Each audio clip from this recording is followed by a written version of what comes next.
जैसा कि हम पिछले बार पढ़ चुके हैं कि कंज्यूमर इक्विलिब्रियम के नोट्स में यूटिलिटी क्या होती है, यूटिलिटी कार्डिनल यूटिलिटी होती है, कितने प्रकार की यूटिलिटी होती है, टाइप्स ऑफ यूटिलिटी जो हमारी दो तरह की होती है, कार्डिनल यूटिलिटी, और इसके एक्सप्लेनेशन को हमने पिछले पार्ट में अच्छी तरह से समझ लिया है।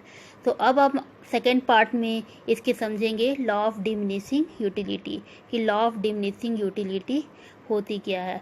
लॉ ऑफ डिमिनिशिंग यूटिलिटी के बारे में हम एजम्पशंस जानेंगे, उसके स्टेटमेंट्स जानेंगे, फिर उसके बाद हम उसके डायग्राम को समझेंगे, फिर हम समझेंगे कि कैसे law of diminishing marginal utility को निकाला जाता है। उसके दो मेथड समझेंगे हम लोग कि किस प्रकार मार्जिनल यूटिलिटी को हम एक फार्मूला के तहत निकाल सकते हैं और उसे निकाल कर देखेंगे। फिर हम उसे एक डायग्राम के द्वारा पूरे अच्छे से एक्सप्लेन करके समझेंगे। तो फिर law of diminishing marginal utility में हम एक अच्छे से विस्तार पूर्वक जानेंगे। तो आइए देखते हैं स्टेटमेंट कि when a consumer consume a particular commodity continuously then the utility derive from each successive unit goes and diminishing. जब भी क्या होता है, कोई कंज्यूमर कंज्यूम करता है कोई भी पर्टिकुलर कमोडिटी को कंटिन्यूअसली यानी लगातार, तब क्या होता है कि the utility derive from each successive unit goes on diminishing. तब जैसे जैसे वो कमोडिटी को इंक्रीज करता है सक्सेसिव यूनिट में, मतलब 1 से 2 पहुंचता है, 2 से 3 पहुंचता है, तो वो क्या होता है, उसका मार्जिनल यूटिलिटी क्या होता है, वो डिमिनिशिंग स्तर पर बढ़ने लगता है।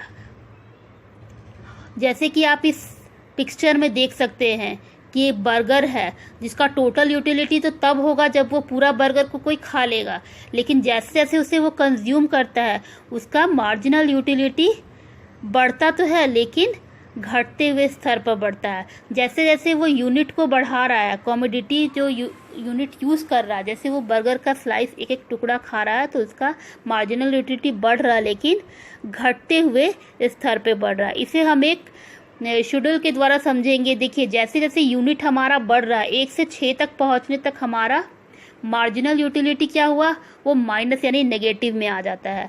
जहाँ पर मार्जिनल यूटिलिटी 40 से 30, 30 से 20 और 10, उसके बाद 0, उसके बाद -2 हो गया है। जहाँ पे हमारा टोटल यूटिलिटी तो बढ़ रहा है जो कि 40 है, 70 है, 90 है, 100 है, और उसके बाद जब वो नेगेटिव आ गया तो हमारा टोटल यूटिलिटी भी नेगेटिव आने के कारण घट गया है। तो यहाँ पर हम देखेंगे कि किस प्रकार से हम इसे डायग्राम के द्वारा समझ सकते हैं। तो मार्जिनल यूटिलिटी कर्व जो होता है सक्सेसिव डाउनवर्ड होता है, वो हमेशा डाउनवर्ड इंडिकेट करता है डिक्रीजिंग इन सेटिस्फैक्शन। तो यहाँ पर देखिए मार्जिनल यूटिलिटी क्या हो रहा है, जैसे जैसे मार्जिनल यूटिलिटी घट रहा है वैसे वैसे मार्जिनल यूटिलिटी जैसे जैसे यूनिट ऑफ आइसक्रीम को बढ़ाया जा रहा है तो मार्जिनल यूटिलिटी क्या हो रहा है, घटते जा रहा है और एक स्तर पे वो नेगेटिव आ गया है, और जब वो 0 तक पहुंच जाता है तो वो हमारा पॉइंट ऑफ स्टेबिलिटी कहलाता है।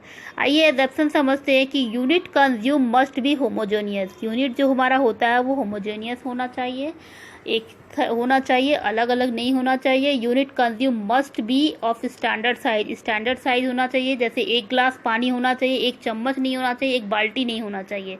Unit consumes must be continuously consume करना चाहिए। ऐसा नहीं कि हम भी खा रहे हैं फिर उसके बाद दोपहर में खा रहे हैं, तो ये लॉ इसमें काम नहीं करेगा। Only 1 commodity must be consume at a time, income must be constant and no